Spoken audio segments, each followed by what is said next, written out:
आज का हमारा टॉपिक है हाइड्रोकार्बन। हाइड्रोकार्बन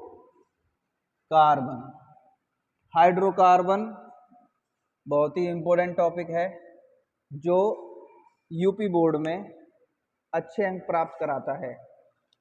हाई स्कूल के जो बोर्ड की परीक्षाएं हैं उसमें लगभग 5 नंबर का क्वेश्चन हर साल आता है और जो हमारे 12th क्लास के जो बच्चे हैं उनकी सेकंड बुक पूरी IUPAC के ऊपर डिपेंड है। ठीक है, वेरी इंपॉर्टेंट चैप्टर है, अच्छी तरह से हम पढ़ेंगे। इस टॉपिक को बड़े ही निम्न स्तर से पढ़ेंगे। तो शुरू करते हैं, चलो। हाइड्रोकार्बन हाइड्रोजन और कार्बन से मिलकर बना होता है। हाइड्रोजन और कार्बन से मिलकर बना होता है। हाइड्रोजन में इसमें हाइड्रोजन और कार्बन का ज्यादा महत्व है।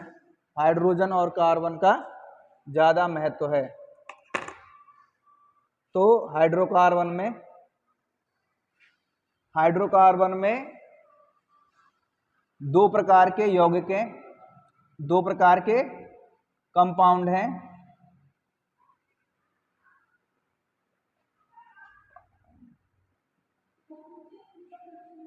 दो प्रकार के कंपाउंड हैं। पहला है ओपन चेन कंपाउंड, दूसरा है क्लोज चेन कंपाउंड। पहला है ओपन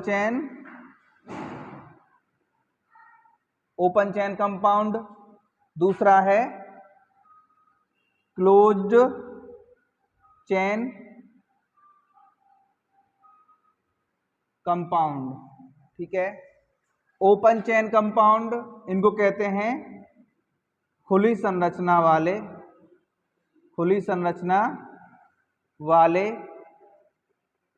यौगिक। इनको हम क्या कहते हैं? खुली संरचना वाले यौगिक कहते हैं। और इनको हम कहते हैं बंद संरचना वाले यौगिक। इनको हम कहते हैं बंद संरचना वाले यौगिक। दो प्रकार के कंपाउंड है, पहला खुली संरचना वाले यौगिक, दूसरा है बंद संरचना वाले यौगिक। ठीक है, अब खुली जो संरचना वाले यौगिक हैं उनमें 3 प्रकार के कंपाउंड होते हैं। पहला है एल्केन, दूसरा है एल्कीन, तीसरा है एल्काइन। पहला एल्केन, दूसरा एल्कीन, तीसरा एल्काइन। अच्छा, एल्केन का सामान्य जो फॉर्मूला है, एल्केन का फॉर्मूला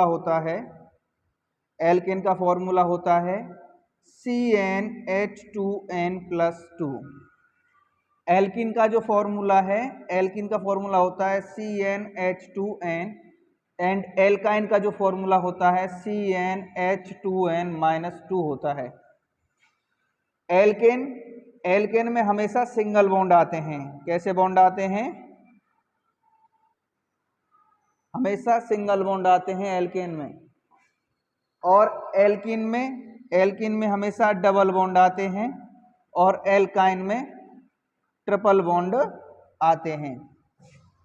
एल्केन में सिंगल बॉन्ड आते हैं, एल्कीन में डबल बॉन्ड आते हैं और एल्काइन में ट्रिपल बॉन्ड आते हैं। अब बात करते हैं बंद श्रृंखला वाले या बंद संरचना वाले यौगिकों की, जो चारों तरफ से बंद होते हैं। इसमें 2 प्रकार के यौगिक होते हैं, 2 प्रकार के यौगिक हैं। इसमें भी 2 प्रकार के यौगिक हैं। पहला है बेंजीन को जो संरचना सूत्र है सामान्यतः इस प्रकार हम बेंजीन बनाते हैं। बेंजीन का जो फॉर्मूला है वो होता है C6H6। क्या होता है? C6 और H6 फॉर्मूला है। इसके अलावा बेंजीन के अलावा साइक्लोहेक्सेन,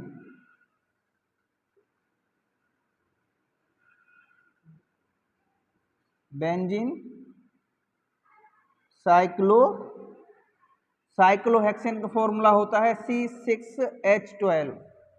ठीक है, ये दोनों की दोनों संरचना जो हैं बंध श्रृंखला वाले यौगिकों में आते हैं, बंध श्रृंखला वाले यौगिकों में आते हैं। और ओपन चेन में जो खुली श्रृंखला वाले यौगिक हैं एल्केन, एल्कीन और एल्काइन होते हैं। ठीक है, आगे पढ़ेंगे। जल्दी से जल्दी स्क्रीनशॉट ले लो बेटा।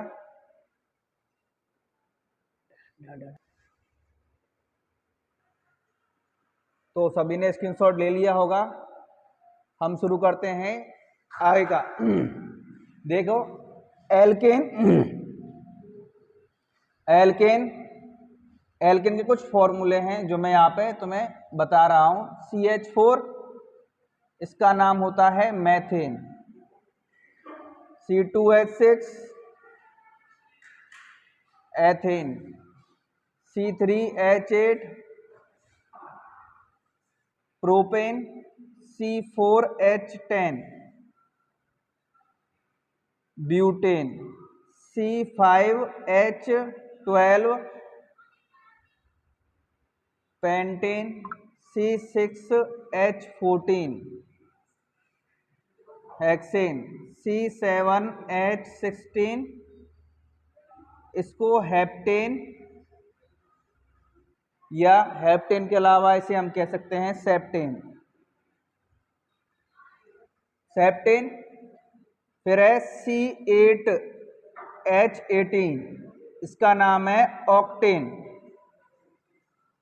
C9H20 इसका नाम है नोनेन, C10H22 इसका नाम है डेकेन और C11H24 इसका नाम है अनडेकेन, C12H26 इसका नाम है डू डेकेन।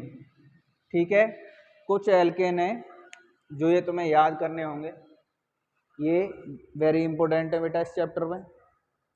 चलो फटाफट स्क्रीनशॉट ले लो इसका। तो बेटा स्क्रीनशॉट ले लिया होगा तुम सबने। आगे कुछ रूल हैं इसके। IUPAC नामांकरण, नामांकरण करने के कुछ नियम होते हैं बेटा। ठीक है, IUPAC की फुल फॉर्म होती है बेटा international union of pure and applied chemistry. International union of pure and applied chemistry ये एक प्रकार की संगठन है या एक प्रकार की बैठक है जहां पर कंपाउंडों को ऑर्गेनिक केमिस्ट्री में, इनऑर्गेनिक केमिस्ट्री में रखा जाता है। ठीक है, इसके बाद जो है इसके रूल है। पहला जो रूल है इसमें, रूल नंबर 1, पहला जो रूल है वो ये है कि सबसे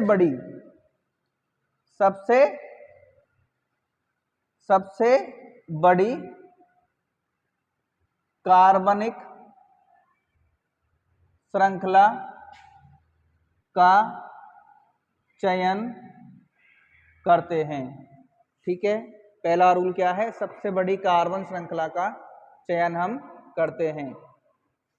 देखो example, CH3 single bond CH2 single bond CH, single bond CH2 single bond CH2 single bond CH2 single bond CH3 single bond CH2 single bond CH2 single bond CH2 single bond CH, CH2 single bond CH2 single bond CH3 और single bond CH3। कोई compound है, ऐसा compound है, compound में सबसे पहले हम एक कार्बनिक श्रृंखला का चयन करेंगे जिसके अकॉर्डिंग उसका IUPAC नाम बना सकें। तो रूल के अकॉर्डिंग सबसे बड़ी कार्बन श्रृंखला का हम चयन करते हैं। एक बार देख लो, अगर हम ऐसे काउंटिंग करेंगे इन कार्बन की संख्या की, एक कार्बन 2 3 4 5 6 7 8, तो कुल टोटल कितने कार्बन परमाणु हैं? 8 कार्बन परमाणु हैं। अगर हम ऐसे काउंटिंग करते हैं 1 2 3 4 5 6 7, कुल टोटल कितने कार्बन हैं? 7 कार्बन हैं। अगर हम ऐसे काउंटिंग करते हैं 1 2 3 4 5, तो कुल टोटल कितने कार्बन हैं? 5 कार्बन हैं। अब हम एक तरह से और काउंटिंग कर सकते हैं इसकी, ऐसे करके हम ऐसे काउंटिंग कर सकते हैं, ठीक है, ऐसे करके ऐसे काउंटिंग भी हम कर सकते हैं। 1 2 3 4 5 6 7 8 9 10 11 12, तो ऐसे कुल टोटल कितने कार्बन है? 12 कार्बन हैं। यही जो है कार्बनिक श्रृंखला सही है, जो लंबी है और जो सबसे बड़ी है। बाकी की सारी कार्बनिक श्रृंखला कैसी हैं? गलत हैं। तो हम इनको हटा देते हैं।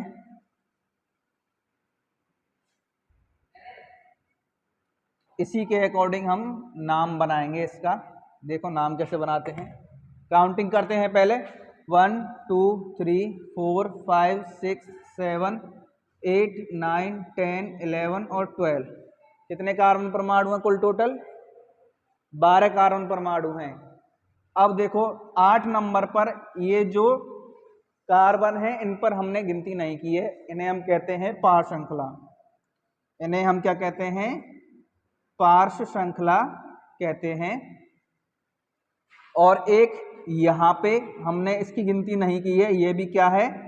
एक पार्श्व श्रृंखला है। क्या है?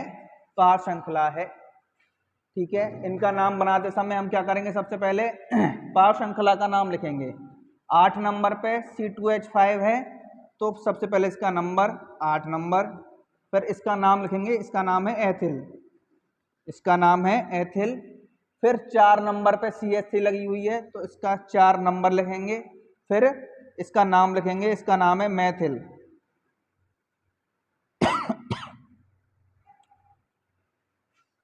चार नंबर पे CH3 लगी हुई है, 4 नंबर पे CH3 लगी हुई है, इसका सबसे पहले नंबर लिखेंगे, फिर इसका नाम लिखेंगे मैथिल।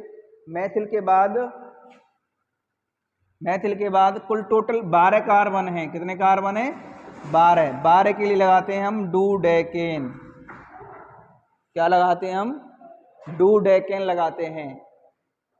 नोट करो बेटा, स्क्रीनशॉट लो।